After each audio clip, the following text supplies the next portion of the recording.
You locked your mother in our garage for 3 days. Dad, that's not true. I saw everything. You can't do this. Not anymore. I returned from a business trip and heard strange cries coming from the garage. I rushed to check and found my wife there, crying, exhausted, and bruised. She had been locked in there for 3 days. When I asked what had happened, she replied, "Our son did it. He wanted to." So I turned his life into a nightmare. Before we continue, we ask you to hit the hype button, subscribe, and like the video to help the channel grow.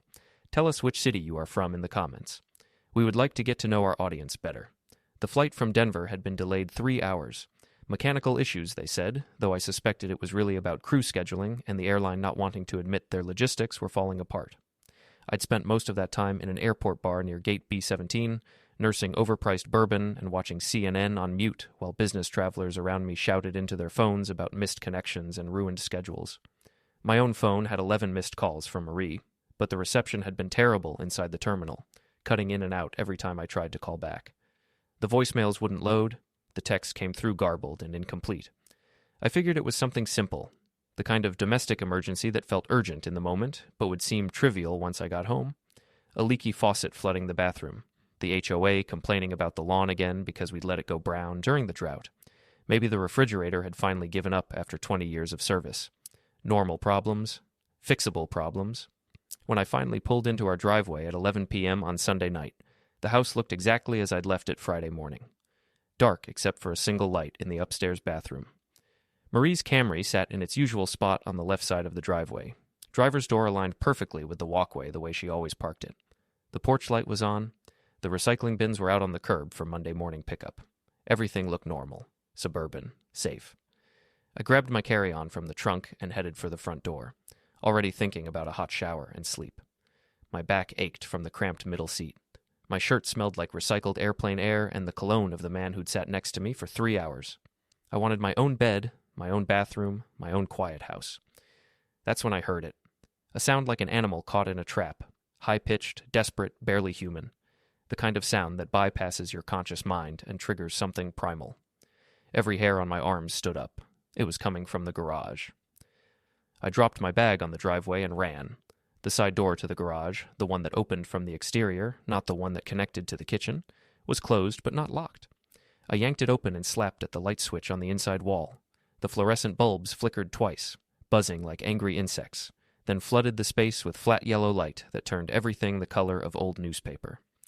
Marie was on the floor in the far corner, curled against the wall-mounted shelving unit where we kept paint cans and old tools. Her blue nurse's scrubs, the ones with the little cartoon stethoscopes printed on the breast pocket, were stained dark with sweat under the arms and down the front. The fabric clung to her body, wrinkled and damp. Her hair, which she always kept pinned back in a neat bun for work, hung in greasy strings across her face. Some of it was matted to her forehead with dried sweat. She looked up at me with eyes that didn't quite focus, pupils dilated too wide, the whites threaded with red veins. "Marie." My voice came out hoarse, strangled. I crossed the garage in 4 steps, dropped to my knees beside her on the cold concrete. "What happened? Are you hurt?" She tried to speak. Her lips moved, but nothing came out at first, just a dry clicking sound from her throat. Then, in a whisper so quiet, I had to lean in close enough to smell the sour tang of her breath. "Water." I ran to the kitchen, grabbed a glass from the cabinet, filled it from the tap, ran back.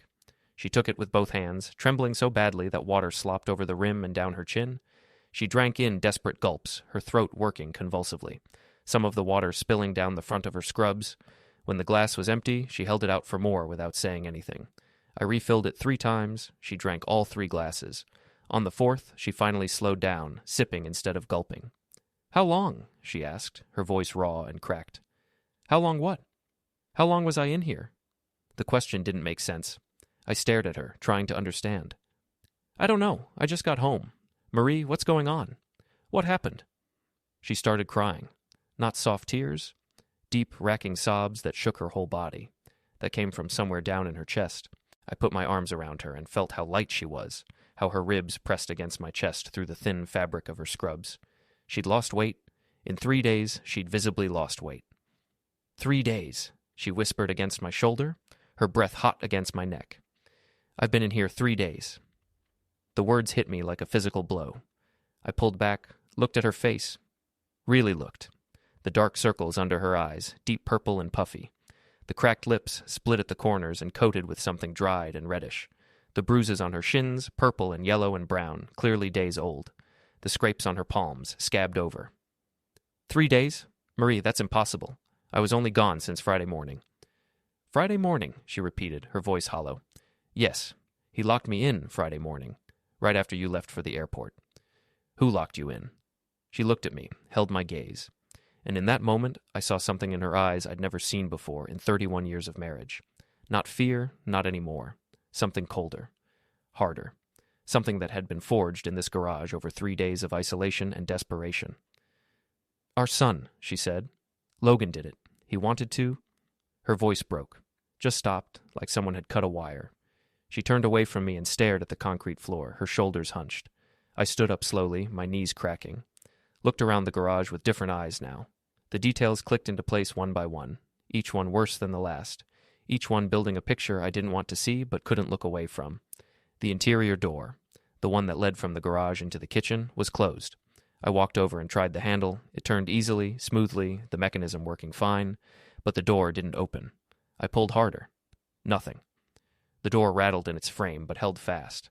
Then I looked closer at the handle mechanism and saw that something was wrong.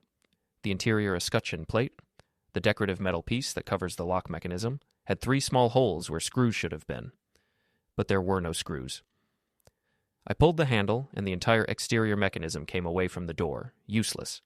Someone had removed the interior handle completely, unscrewed it carefully, and taken it away.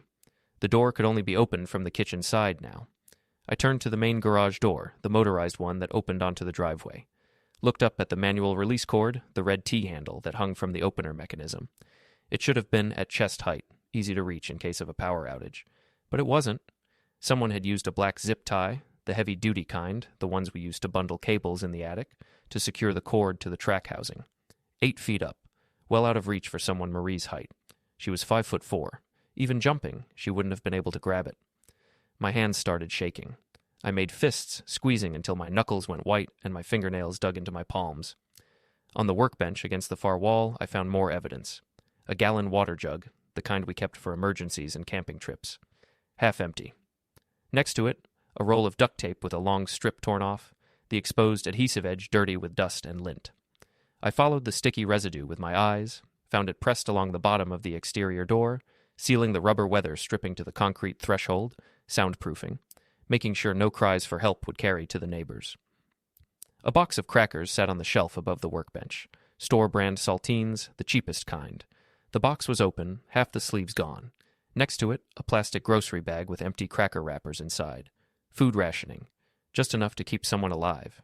Just enough to keep them conscious. I walked the perimeter of the garage slowly, cataloging everything with the methodical detachment I'd learned in 23 years of corporate security operations. This is what you did after an incident. You documented, you analyzed, you built the narrative from the physical evidence. The concrete floor near where Marie had been sitting was stained dark. Sweat, maybe urine. I didn't want to think too carefully about what 3 days without access to a bathroom meant. On the shelf next to the paint cans, I found something else. A cheap digital timer, the kind you'd use for a lamp when you went on vacation. It was set, but not plugged into anything. I picked it up. The display showed a countdown. 72 would ask. 72 hours, 3 days.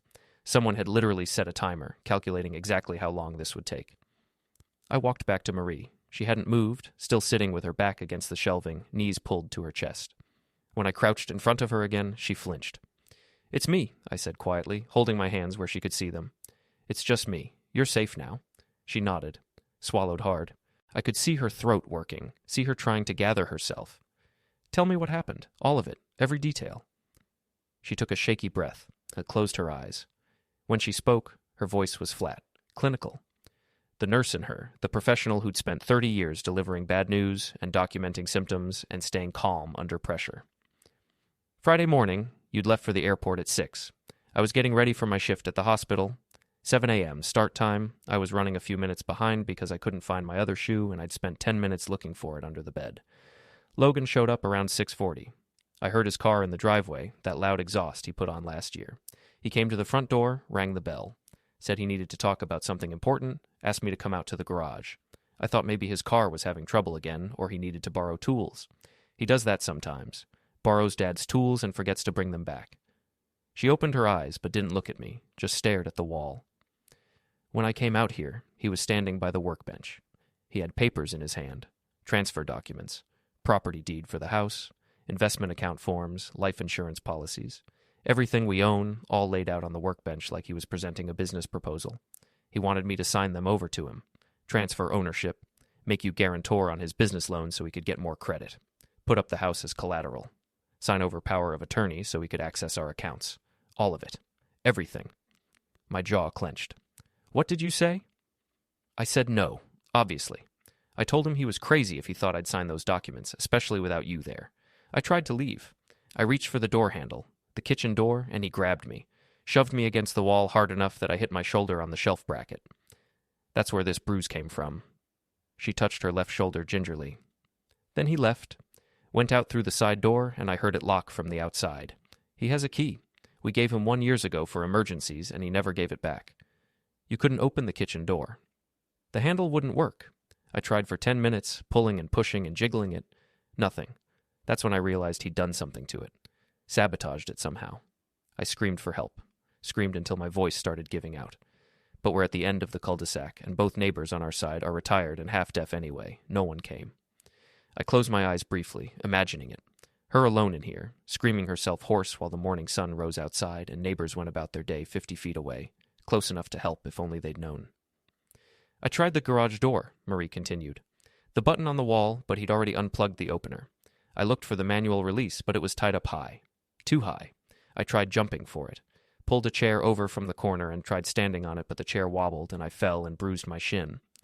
That's where these came from. She gestured at the mottled bruises covering both shins. I tried to pry at the doors with tools. Screwdrivers, hammers, anything.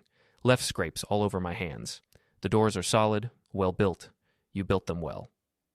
She said this without irony, without bitterness, just stating a fact.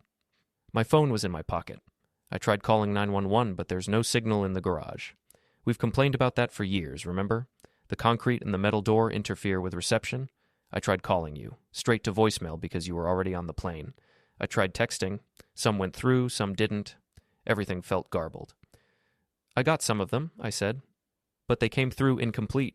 I thought it was just bad cell service at the airport. I tried calling neighbors, same problem, no signal. In the end, the phone battery drained completely. I hadn't charged it overnight because I'd forgotten to plug it in. Another stupid mistake. It's not your fault, she continued like I hadn't spoken. Saturday morning, I heard his car again. He came back, stood outside the side door and talked to me through it, asked if I was ready to sign. I told him to let me out, that this was crazy, that he could go to prison for this. He laughed, said I was being dramatic, said he'd done his research, that 3 days was the timeline. That's the exact word he used, timeline. Timeline. He said 3 days was the breaking point, that he'd looked it up, read studies about stress positions and sensory deprivation and isolation. He said after 3 days, compliance rates were over 90%. He said it matter-of-factly, like he was explaining a business strategy, like I was a project he was managing. Rage flared hot in my chest. I pushed it down, kept my voice level. What else? He slid a bottle of water and a sleeve of crackers under the door, told me to make them last until evening, left again. I drank the water too fast. Was thirsty again by afternoon. The crackers made me more thirsty. Saturday night he came back. Same thing, water and crackers. Asked if I was ready to sign. I said no. He said day 3 was tomorrow and I'd be ready then. Said it with such confidence, like it was inevitable, like I was following a script he'd already written. Sunday? Sunday morning, same thing, water and crackers. By then I was getting weak, dehydrated despite the water because I was sweating so much. Hot in here during the day, cold at night. I couldn't sleep more than an hour at a time. Kept waking up disoriented, forgetting where I was, then remembering and panicking. Sunday night he didn't come back. I thought maybe he'd given up, or maybe something had happened to him, or maybe you'd come home early. I just waited, counted the seconds, tried to stay alert, and then I heard your car in the driveway and I started screaming again. I sat back on my heels, processed everything she'd said, built the timeline in my head. Friday morning to Sunday night, 72 hours. Exactly what the timer had been set for. The papers he wanted you to sign, I said carefully. It wasn't just about property and loan guarantees, was it? She looked at me directly for the first time. No. There was a life insurance clause. He wanted me to sign documents that would make him the primary beneficiary on both our policies. revoke each other as beneficiaries, make him the sole inheritor of everything we have. $500,000 on each policy. The garage went very cold. He was planning to... I don't know what he was planning. Marie's voice was steady, but her hands were shaking. But he wanted control of everything, and he wanted it before you got back from your trip. He kept saying, before Dad comes home. Like there was a deadline, like everything had to be finished before you returned. I stood up, walked to the side door, and looked through the small window at our quiet suburban street. Everything looked normal. Mailboxes, street lamps, neatly trimmed lawns. No sign that 3 days of brutal treatment had been happening right here, just 50 feet from neighbors watering their gardens and walking their dogs. Logan hadn't just locked his mother in a garage to coerce signatures. He'd done it with calculated timing, while I was 2 states away, unreachable. Documented his timeline, researched his methods. He'd planned to have everything signed, notarized, and legally processed before I got home. Present it as a fait accompli, and if Marie had broken on day 2 instead of day 3. If I'd come home to find papers signed and Marie too traumatized or confused to explain what really happened, he would have had everything. And the life insurance clause. That kept rattling around in my head. Why would he need to be the beneficiary unless he was planning something that would trigger the policies? I turned back to Marie. She was watching me with those hard eyes, waiting. I'm going to destroy him, I said quietly. She didn't flinch, didn't tell me not to, just nodded once. Good. I helped her to her feet. Her legs barely held her weight. I half carried her into the house, to the living room couch. Got her water, more water than she wanted, but she needed to rehydrate. Got her crackers, real food. She ate slowly, mechanically, like she didn't quite trust that the food was real. We should call the police, she said between bites. I sat down in the armchair across from her. And then what? They arrest him. He goes to jail. Maybe. Probably not. I leaned forward, elbows on my knees. He's smart enough not to leave evidence. The security camera in the garage has been broken for months. I kept meaning to fix it, but never got around to it. It's your word against his. He'll get a lawyer, cry about a misunderstanding, say you were confused, that you locked yourself in by accident and blamed him because you were disoriented from dehydration.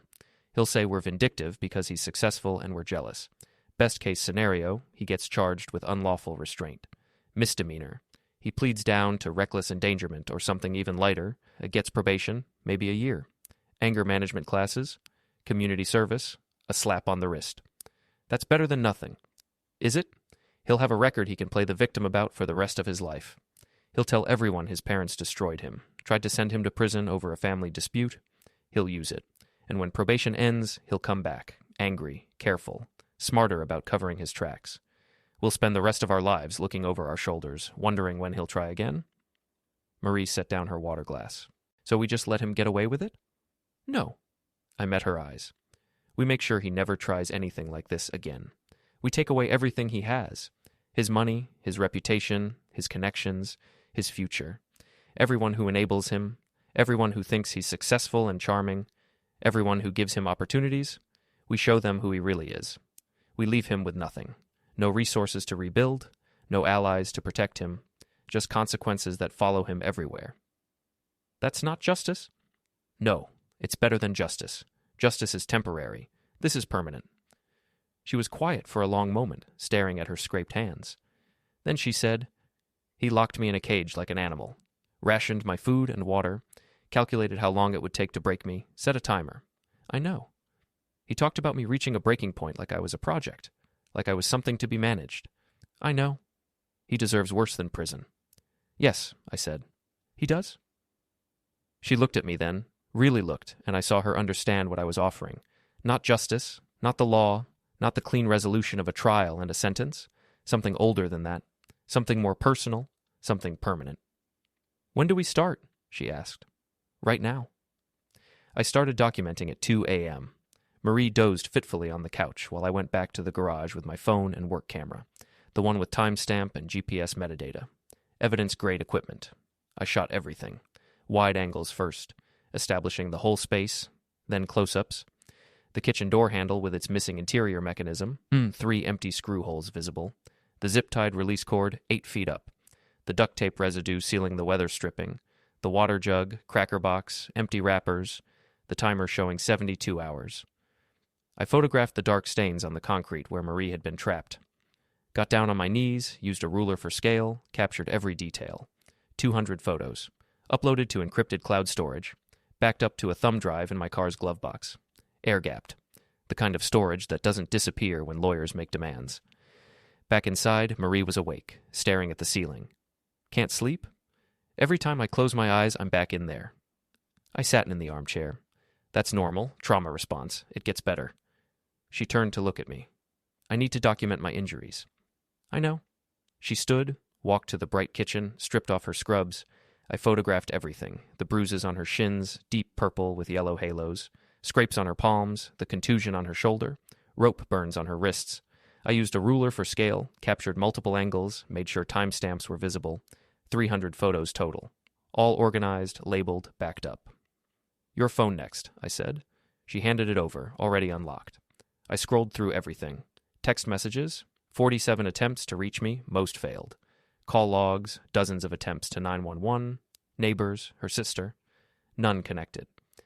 Then I found the voice memos folder. Most files were old, grocery lists, work notes, reminders, but there was one from Saturday night, 11:47 p.m. Duration, 2:34. There's a recording from Saturday, I said. I don't remember making one. I hit play. Rustling. Heavy breathing. Then Logan's voice, muffled but clear, from outside the door. 3 days, Mom. That's the timeline. I looked it up. Stress positions, sensory deprivation, isolation. 3 days is the breaking point. Compliance rates over 90%. It's documented. Marie's voice, hoarse. Please. Logan, please. No negotiation. You sign or you stay. Day 3 is tomorrow. You'll be ready. The research is clear. By day 3, resistance drops. It's just human psychology. This is illegal. This is necessary. You and Dad always held me back. Now I'm taking what should be mine. The house, accounts, insurance. You'll sign because the alternative is staying in there. And if Dad comes back before you sign, we'll see how he feels when he finds out what you made me do. Footsteps. Marie crying. Then silence. I played it 3 times. Each time it got worse. His clinical tone, his calculated cruelty, his absolute confidence. He recorded himself, I said. Documented his own crime. The phone was in my pocket. Must have hit record by accident. Doesn't matter. We have it now. I copied the file everywhere. Phone, cloud, thumb drive, triple backup. This changes everything, Marie said. Yes. What now? I leaned back. 3 layers. Social, financial, physical. We hit all 3 at once. Explain. Social first. Logan's income depends on a small network. Maybe 20 people, clients, HOA board, gym contacts. We seed them with evidence. Just enough. Let them see who he really is. Financial? We're co-signers on his car loan. References at his bank and insurance. Guarantors on his office lease. We revoke everything. File fraud concerns. His credit freezes. Cash flow chokes. And physical? Private confrontations, controlled environments, off-hours gym, empty parking garage. I make him understand his world has changed, that he's alone. Marie was quiet. Then, you're going to hurt him. I'm going to make him feel what you felt. When? Now. I opened my laptop, pulled up Logan's Facebook, found his HOA president, 2 clients, a marketing firm owner he worked with. Composed a message. Hi, this is David Burrs, Logan's father. I'm sharing concerning information about behavior you should know about. Please use your own judgment. Attached a 15-second clip from the recording. Just Logan saying 3 days, stress positions, sensory deprivation, isolation. Sent it to 5 people. Marie watched over my shoulder. Will that work? It plants doubt. That's all we need. By 4 a.m., the seeds were planted. By 6, Marie was on the phone with the bank reporting fraud concerns. Calm, professional, factual. The bank opened an investigation. Insurance company next. Same result. By 8 a.m., Logan's foundation was cracking.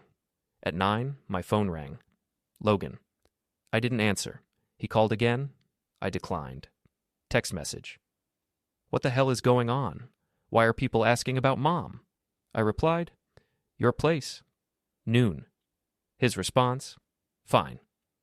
Marie was watching. You're going to see him? We're going to see him. He needs to look at you and know he failed. At 11:30, we drove to Logan's condo, the Meridian. Glass and steel and aspiration. 4th floor, southeast corner. I'd co-signed the lease 2 years ago. That was getting revoked today. Logan answered immediately. Expensive athleisure wear, perfect hair, cologne. His smile was warm and empty. Mom, Dad, come in. We stepped inside. Mid-century furniture, abstract art, color-coordinated books he'd never read. Logan leaned against the door, arms crossed. So, what's this about? I didn't sit, just looked at him. You locked your mother in our garage for 3 days. The smile flickered. I'm sorry. What? Friday morning, you showed her financial documents. When she refused to sign, you locked her in, removed the door handle, zip-tied the release cord, duct-taped the weather stripping, rationed her food and water, told her 3 days was the breaking point. His face cycled through expressions. Confusion, shock, then calculation before settling on concerned innocence. Dad, I have no idea what you're talking about. Is Mom okay? Is she having an episode? I found her Sunday night, dehydrated, bruised, terrified. He looked at Marie with false concern. Mom, are you okay? What happened? Marie's voice was steady. You know what happened. I really don't. I haven't seen you in 2 weeks. Dad, I think Mom might be confused. Has she been under stress? Maybe she should see someone. Stop. He stopped. I saw the setup. Photographed everything. The missing handle, the zip-tied cord, the duct tape, the timer. I documented Marie's injuries. I stepped closer. And I have the recording. His face went blank. What recording? I played it on speaker. His voice filled the apartment. 3 days, Mom. Stress positions, sensory deprivation, isolation, compliance rates over 90%. When it ended, silence. Logan stared at my phone. That's out of context. What context makes that okay? I was trying to help her. She's been irrational about property transfers. You locked her in a cage. I gave her space to reflect. You looked up coercive methods. You set a 72-hour countdown. You worked out when she would break. His mask dropped. Something colder replaced it. You can't use that. I already have. Your HOA has it. Your clients. Your gym. I pocketed my phone. By now, 20 people have heard it. By tonight, 50. By Friday, everyone who matters to you will know what you did. His face went red. You can't do this. I already did. Your bank is investigating fraud. Your insurance is reviewing your accounts. I've revoked our cosigner status, our references, everything. This is insane. This is consequences. I'm your son. Not anymore. The words hung there. Logan stared like I'd struck him. Then his face twisted. You'll regret this. I opened the door. No, you break next. We left. In the car, Marie leaned against the window. That felt good. It's not done yet. I know, but it still felt good. At home, I checked email. 3 responses already. The marketing firm. Very concerned. Will discuss with Logan. HOA president. The board takes this seriously. Will review. 1 client. Contract terminated effective immediately. The dominoes were starting to fall. That afternoon, my phone rang. Unknown number. Is this David Burrs? Who's asking? Ooh, Gerald Finch, attorney. Your son retained our services regarding defamatory statements. I almost laughed. That was fast. My client will file a cease and desist if you continue spreading false information. The information isn't false. I have recordings, photos, testimony. If he wants to sue, go ahead. We can play that recording for a judge. Silence. I'll relay your position. He hung up. Marie was in the doorway. He hired a lawyer. Trying to scare us. It won't work.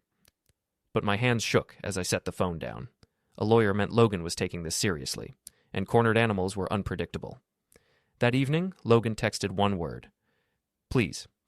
I deleted it without responding. Marie squeezed my hand. Don't give him anything. That night I couldn't sleep. Kept thinking about what came next. How he'd retaliate. Whether I'd miscalculated. Around 2 a.m., a text from an unknown number. This is about Logan Burrs. You should know he's been bragging. Thought you'd want proof. A screenshot. Logan to someone named Derek. Had to put Mom in timeout for a few days, LOL. She's so dramatic. But she'll come around. They always do. Derek. Dude, that's cold. Logan. Sometimes you gotta show people who's in charge. Dad's a pushover anyway. Someone in Logan's circle had turned. Someone close enough to screenshot his private messages. I forwarded it to my evidence folder. Tomorrow I'd figure out how to use it. but tonight I felt something like satisfaction. This was going to work. Tuesday brought more screenshots. Anonymous texts with evidence. Logan was hemorrhaging allies. Screenshot 1, Logan to Umbrella. Problem with the parents. Need advice. Umbrella. I told you 3 days was pushing it. Should have gone with 48 hours. You've got exposure. Logan. Can you fix this? Umbrella. I can advise. Can't protect you from mistakes. Keep me out of it. Someone had taught him the 3-day timeline. Someone called Umbrella. I sent the screenshots to my distribution list with a note. Logan appears to have been following advice on coercion techniques from an unknown advisor. Please use judgment about trusting someone with these connections. Marie watched me hit send. You're twisting the knife. I'm making sure he can't rebuild. At 8 a.m., the bank called. They needed a formal interview Thursday. Could we come in? Absolutely, Marie said. Logan's landlord called next. We've received disturbing information. The condo board is considering lease violations. Since you're a cosigner, I'm revoking my cosigner status. Effective immediately. My attorney will send formal notification. That puts your son in a difficult position. His problem, not mine. And by noon, Logan had called 7 times. I didn't answer. The voicemails escalated from desperate to angry. Message 1, Dad, please. This is getting out of control. Message 5, I said I'm sorry. What more do you want? Message 7, fine. You want to play it this way? I can play too. I saved them all. Evidence of his mental state. That afternoon, Marie went back to work. I could see the tension in her shoulders, the way she checked mirrors before pulling out. I spent the day researching Logan's network, his LinkedIn connections, client companies, building a map of who knew what. Then I went back to his office, used his spare key card. This time I had a target, his computer. The password was predictable, 1996 LB, his birth year and initials, desktop folder, property transfer. Inside, completed forged documents. Our house transfer with fake signatures, investment accounts, life insurance beneficiary changes, a notary appointment scheduled for Friday. He'd planned to forge everything, use coerced signatures as templates, get them notarized, present them as legitimate. This wasn't just coercion, this was fraud, identity theft. I copied everything to a thumb drive, photographed the screen, then I deleted his folder. It was backed up somewhere, probably, but it would take time to recover, time he didn't have. I also took his planner, the leather-bound one he carried everywhere, his security blanket. Without it, he'd be unmoored. That evening, I composed 3 emails to his clients. New evidence suggests preparation of forged financial documents and identity theft. To his gym, concerning behavior included preparation for forgery and fraud. To his landlord, evidence of criminal activity including document forgery. You may want to consult legal team. Attached screenshots of the forged documents. Marie came home exhausted at 9. I made her tea. How was it? Strange. Everyone asking if I'm okay. Words gotten around, but no one knows details. She wrapped her hands around the mug. I told them family emergency. Good. A doctor offered to document anything for legal purposes. Say yes. More documentation is always better. We sat in silence. Then Marie asked, how much longer? Soon. Friday at latest. That's when he planned to finalize everything. I want to make sure when Friday comes, he has nothing left. I sat up past midnight, watching responses come in. Clients. Contract terminated. Gym. Membership suspended. Landlord. Board meeting Thursday to discuss lease termination. Everything falling into place. But it wasn't enough yet. Late Tuesday night, Logan texted, You think you're winning? You're not. I have resources you don't know about. People who protect me. Stop before you regret this. I stared at the message, read it 3 times, then texted back, No, you break next.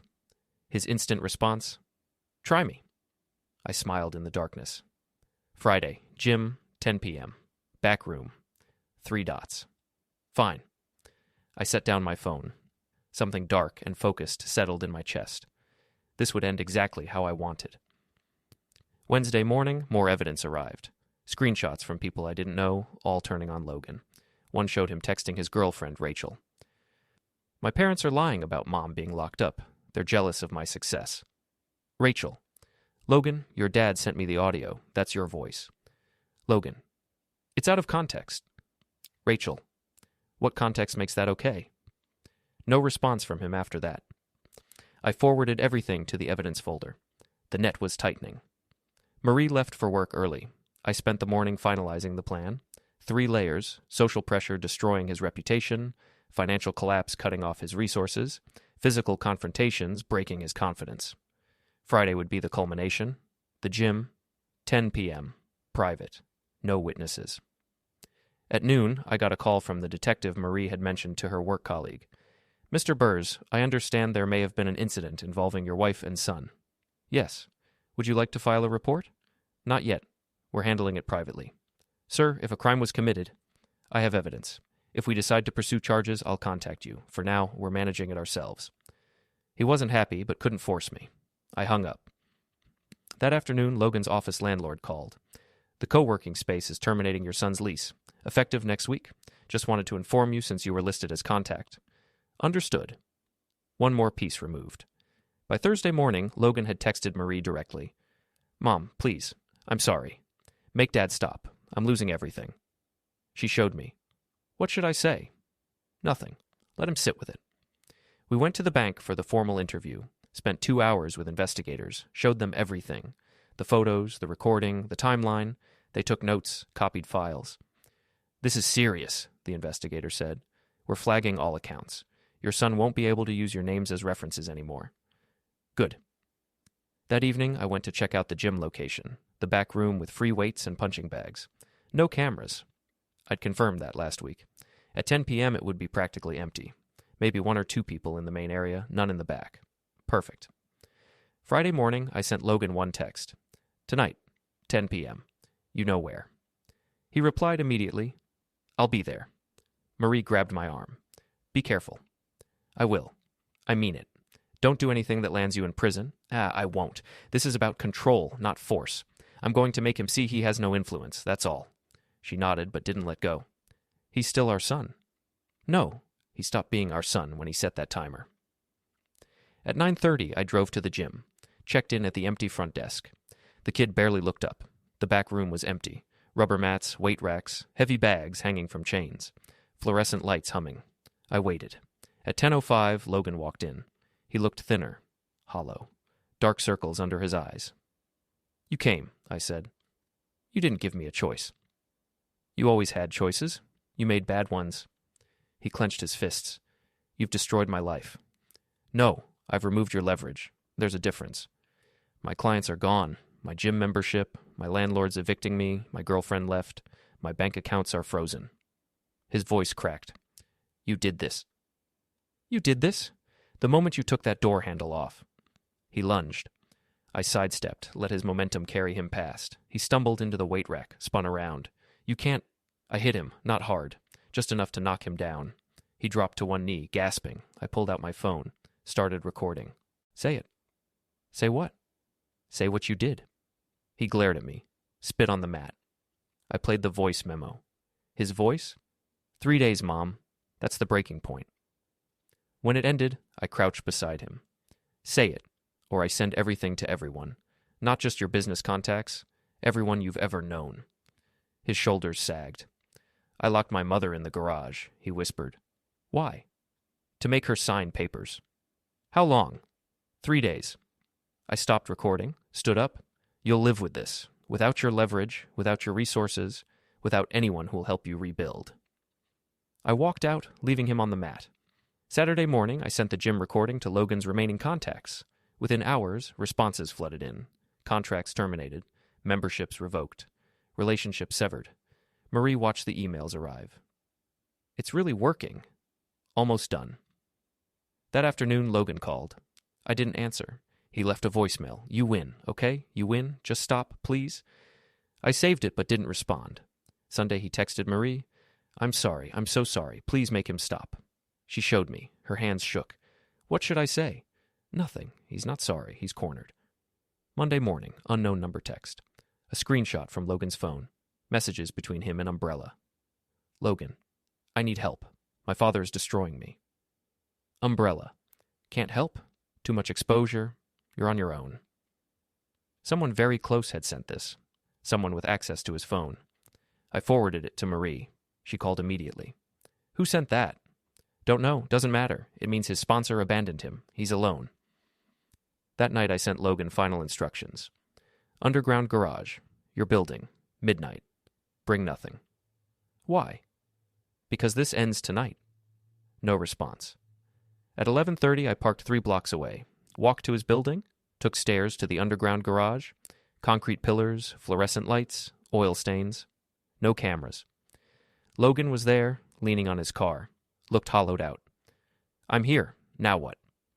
Now you tell the truth, all of it, on recording. I already did at the gym. That was for me. This is for you. I pulled out my phone, started recording. Say it again? He stared at me, laughed bitterly.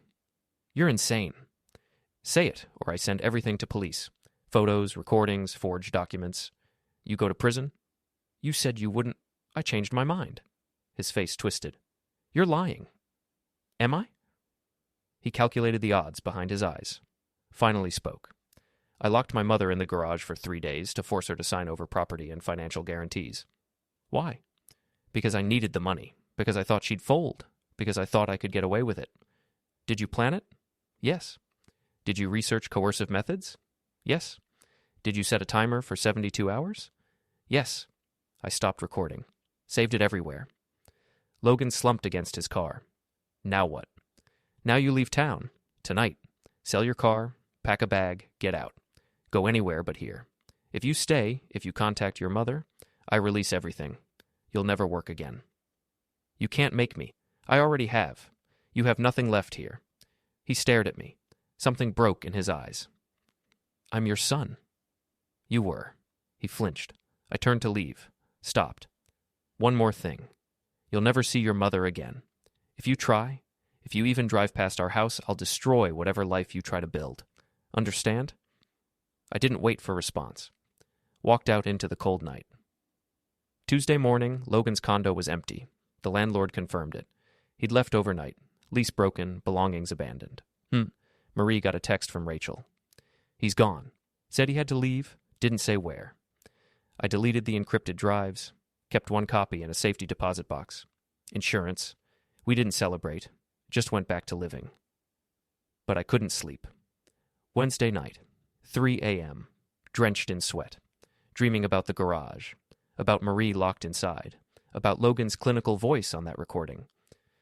Marie found me in the kitchen at dawn. You okay? Fine. You're not. I looked at her. I keep thinking I should feel guilt, regret, something. But I don't. Just empty.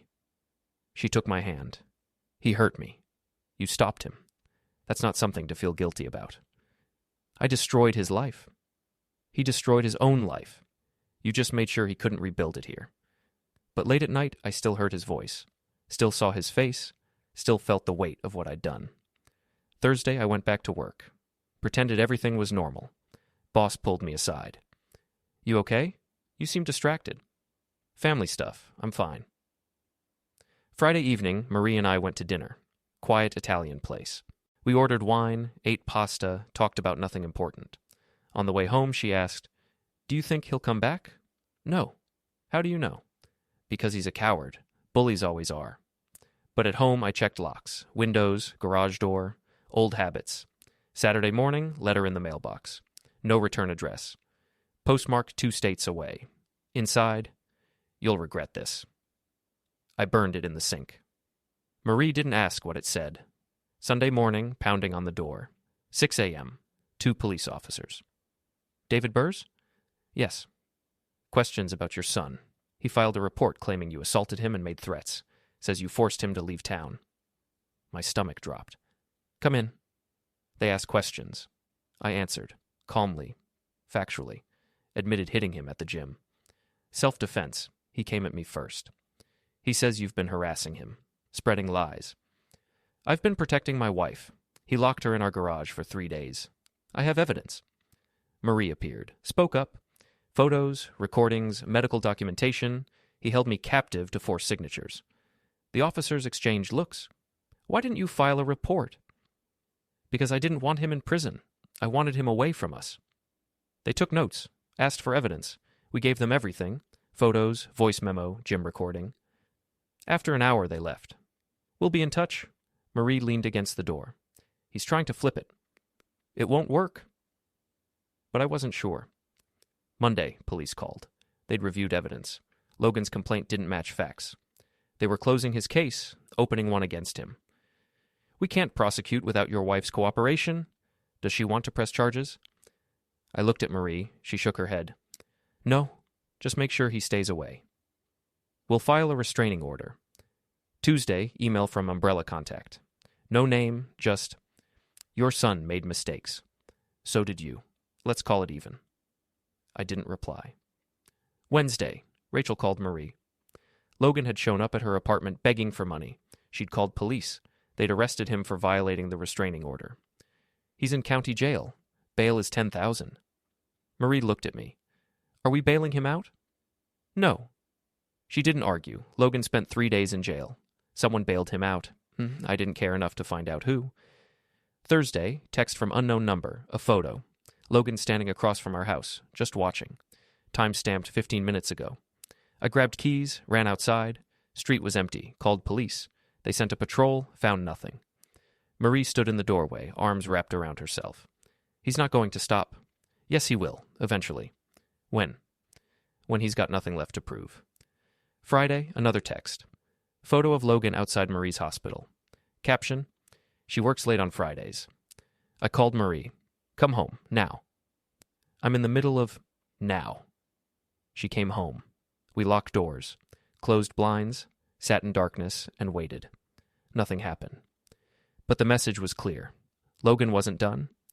Saturday, I made a decision, called the detective, told him about the photos, stalking. We'll pick him up, violation of restraining order. No, I want to talk to him first. Supervised, neutral location. Mr. Burrs, set it up, 30 minutes, then arrest him. He called back an hour later. Tomorrow, 2 p.m., police station, interview room. Sunday at 2, I walked into the station.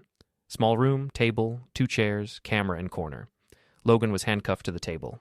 He looked worse, thinner, stubble, red eyes. The detective left, locked the door. I sat across from Logan. Why are you still here? I asked. I live here. No, you don't. Not anymore. You don't get to decide that. I already did. He strained against handcuffs. You ruined my life. You tried to ruin your mother's. I made a mistake. You made a choice. And now you're making another, following us, threatening us. I'm not threatening. Then what are you doing? He stared at me, finally. I don't know. I leaned forward. Let me help. You're angry, powerless. You want to hurt us like we hurt you, but you can't. You have nothing left. No money, connections, leverage.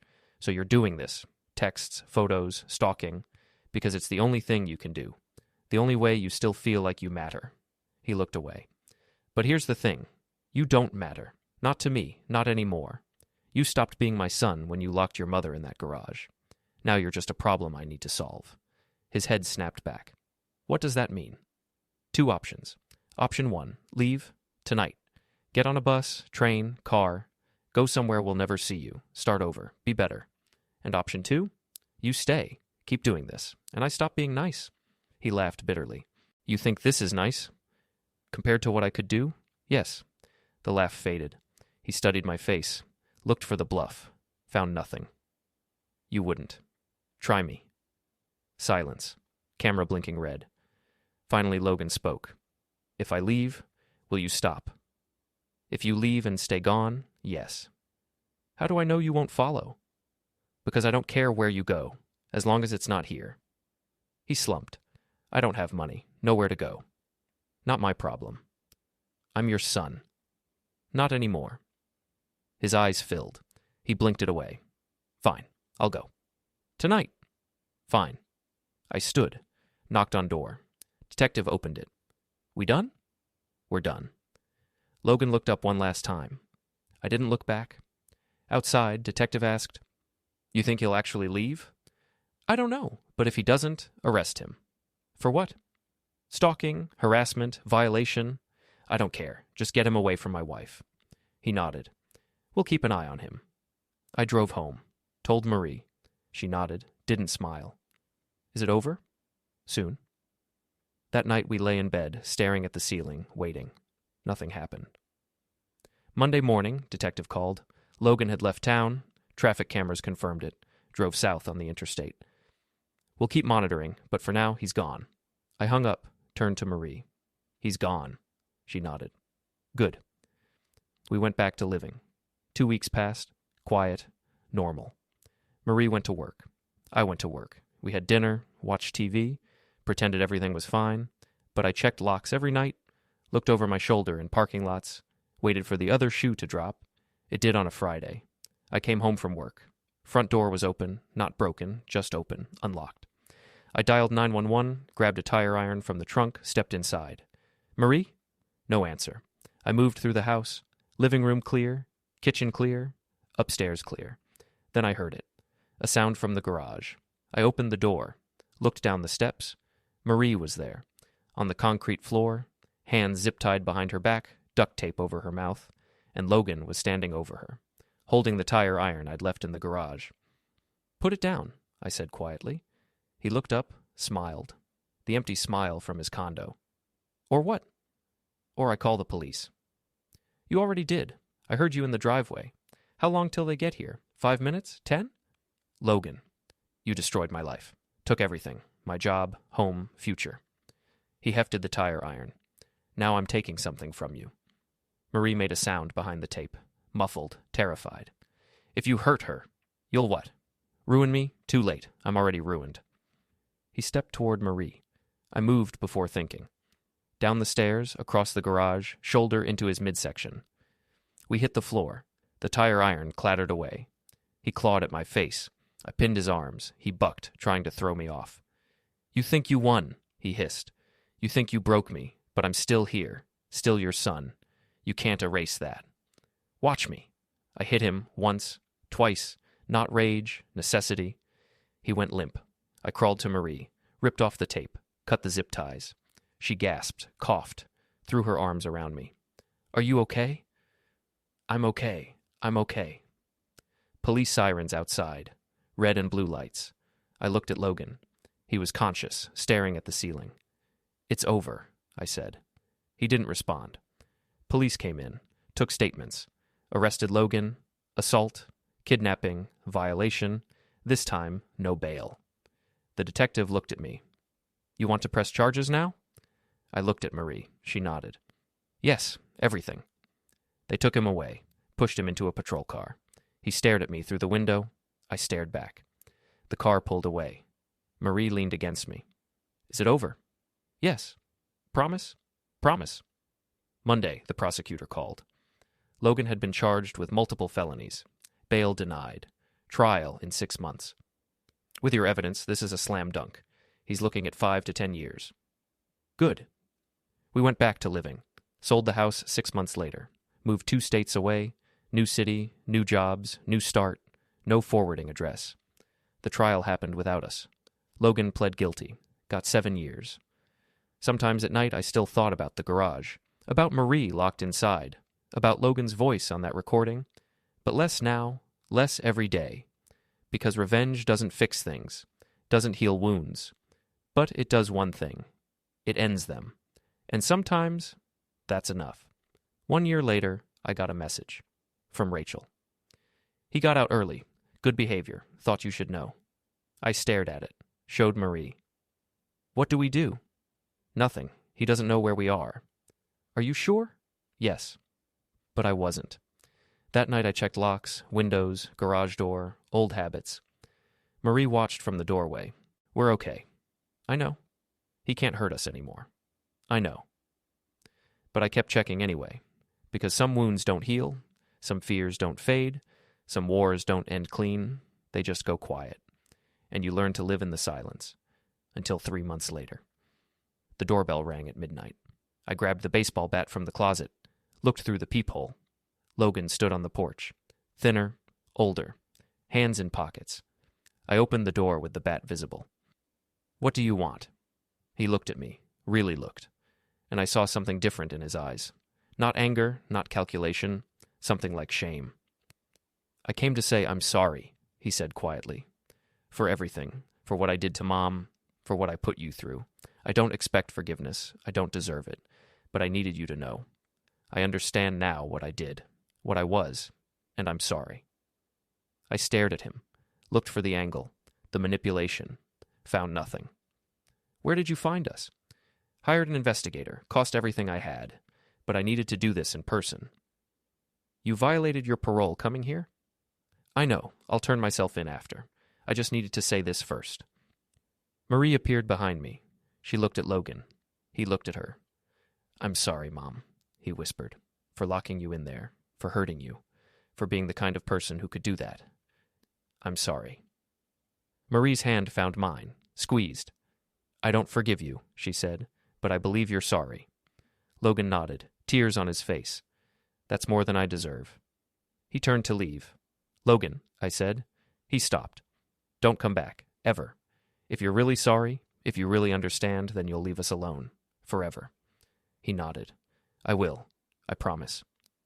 He walked to a beat-up car at the curb, got in, drove away. I closed the door, locked it, set down the bat. Marie looked at me. Do you believe him? I don't know. Do you forgive him? I thought about it. Really thought. No. But maybe someday. Not today. Maybe not ever. But someday. She nodded. Took my hand. We went back to bed. Back to our life. Back to the silence. And this time, the silence felt different. Not peaceful. Not healed. But maybe, eventually, it could be. And sometimes, I told myself, that has to be enough. I lay there in the darkness, listening to Marie breathe, waiting for sleep that wouldn't come. The doorbell rang again. I grabbed the bat, looked through the peephole. Empty porch, but on the doorstep, an envelope. I opened the door carefully, picked it up, opened it. Inside, a single piece of paper. Logan's handwriting. I meant what I said. You'll never see me again. But I needed you to have this. Attached, a check, made out to Marie, for exactly $1 million, the amount from both life insurance policies he'd tried to steal, a note at the bottom, 7 years of prison wages, everything I earned, it's not enough, it'll never be enough, but it's all I have. L. I stood on the porch, holding the check, watching the taillights disappear down our street.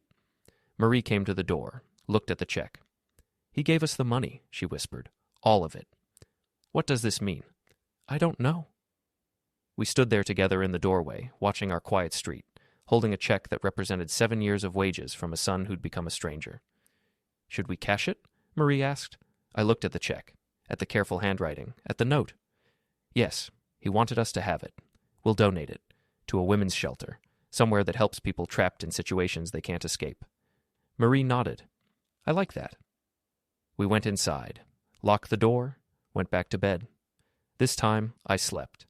And for the first time in a year, I didn't dream about the garage. I dreamed about nothing at all, which felt finally like peace. 3 years passed. No calls, no letters, no midnight visits, just silence. Marie and I built our new life, made new friends, found new routines. Sometimes, rarely now, I thought about Logan, wondered where he was, what he was doing, if he really had changed, but mostly, I didn't. Mostly, we were happy. And on the day Marie and I celebrated our 35th wedding anniversary, sitting on our new porch in our new city watching the sunset, I realized something. Logan had won, in a way.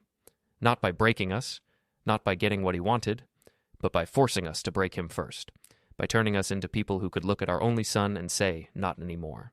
That change, that hardness, that willingness to destroy rather than forgive, lived in me now, would always live in me, and I wasn't sure if that made me stronger or just more damaged. Marie squeezed my hand, sensing my thoughts. We did what we had to do, she said. I know. He's still alive. He's still out there somewhere. That's mercy. Is it? Yes. I looked at her, at this woman who'd spent 3 days locked in a cage and come out harder instead of broken. I love you, I said. I love you too. And as the sun set on our new life, in our new city, far from the garage and the memories and the sun we'd unmade, I felt something like contentment. Not happiness, not peace, but something close enough. And in the end, close enough would have to do. The phone rang. Unknown number. I answered. Dad? Logan's voice, older, tired, but steady. Yes. I'm getting married, next month. I wanted to invite you and Mom. I know I don't deserve, I know you won't come, but I wanted you to know. Wanted you to know I'm trying to build something good. that I'm different now. I looked at Marie. She'd heard. Was watching my face. What's her name? I asked. Rachel. We reconnected last year. She gave me another chance even though I didn't deserve it. We're trying to do it right this time. Good. Silence on the line. I don't forgive you, I said. I may never forgive you, but I'm glad you're trying to be better. That's more than I deserve. Yes, it is. More silence. I won't call again, Logan said, unless you want me to. I don't. I understand. Goodbye, Dad. Goodbye. I hung up. Marie looked at me. Are you okay? I don't know. Do you want to go? To the wedding? No. Okay. We sat on the porch in silence, watching the last light fade from the sky. And somewhere, 2 states away, in a garage that held 3 days of horror, dust settled on old paint cans and forgotten tools. Empty now, silent now, but never forgotten, never forgiven, just over. And that would have to be enough. The doorbell rang one last time, exactly 7 years after that first terrible Sunday when I'd found Marie in the garage. I opened the door, an envelope on the doorstep. No one in sight. Inside, a wedding photo. Logan and Rachel, smiling. Happy. A note on the back. Thank you for breaking me. It was the only way I could rebuild right. L. I showed it to Marie. She took the photo, looked at it for a long time. Then she walked to the kitchen, turned on the stove, and held the photo over the flame until it caught fire. We watched it burn in the sink, watched our son's smiling face curl and blacken and turn to ash. Now it's over, Marie said. Yes. Now we can finally let it go. Yes. She washed the ashes down the drain, turned off the water, turned to me. I'm ready to forgive him now. Not for him, for me, so I can finally be free. I pulled her close, held her tight. Then forgive him. Do you? I thought about it. Really, truly thought about it. No, I said finally. But I'm happy for you. And it was true. Marie had found her peace. I had found something different.